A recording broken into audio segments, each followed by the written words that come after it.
Olá a todos!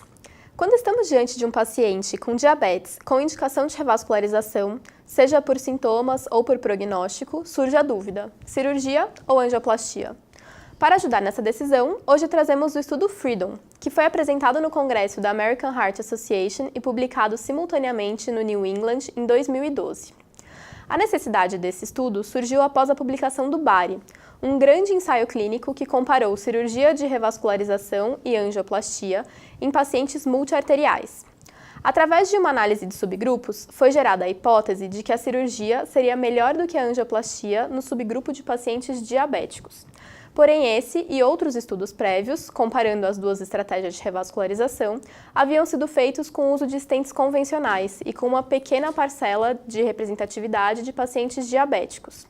Nesse contexto, surgiu o FREEDOM, com a proposta de comparar a revascularização cirúrgica à revascularização percutânea em pacientes diabéticos e multiarteriais.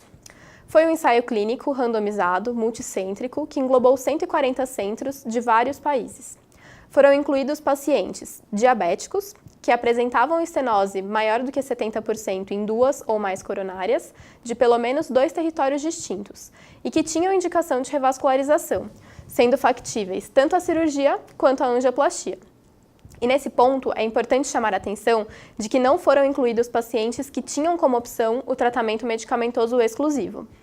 Foram excluídos pacientes com lesão de tronco da coronária esquerda, com estenose maior do que 50%, insuficiência cardíaca classe funcional 3 ou 4, pacientes com síndrome coronária aguda nas últimas 72 horas, os que fizeram procedimentos de revascularização nos últimos 6 meses ou que precisariam de outros procedimentos cirúrgicos simultâneos. Foram então randomizados 1.900 pacientes entre as duas estratégias, com um segmento mínimo de 2 anos, com uma média de 3,8 anos. A população tinha uma média de 63 anos, 30% haviam apresentado síndrome coronariana aguda recente, cerca de 80% tinham lesões triarteriais e a fração de ejeção ventricular média era de 65%. Foram usados stents farmacológicos de primeira geração, com média de 3,5 stents por paciente. Quanto à cirurgia, houve uma média de 2,9 enxertos por paciente, sendo a artéria mamária esquerda utilizada 94% das vezes.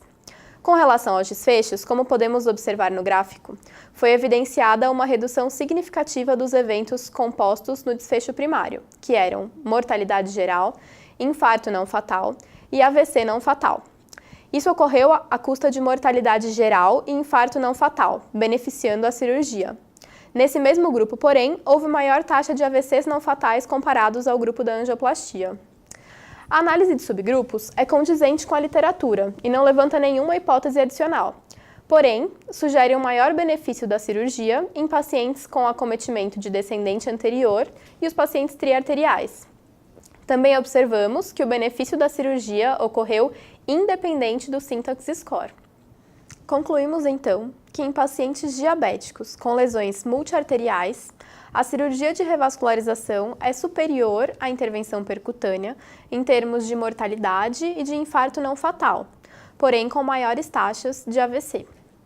Vale lembrar que esse estudo não admite conclusões como em pacientes diabéticos é melhor operar do que manter tratamento clínico exclusivo, pois esses pacientes que tinham a opção de tratamento medicamentoso exclusivo não foram incluídos nesse estudo. Para os pacientes diabéticos multiarteriais, nos quais está indicada a revascularização, seja por fatores prognósticos ou por sintomas, nesse sim, a cirurgia se mostrou superior à intervenção percutânea com relação aos desfechos citados.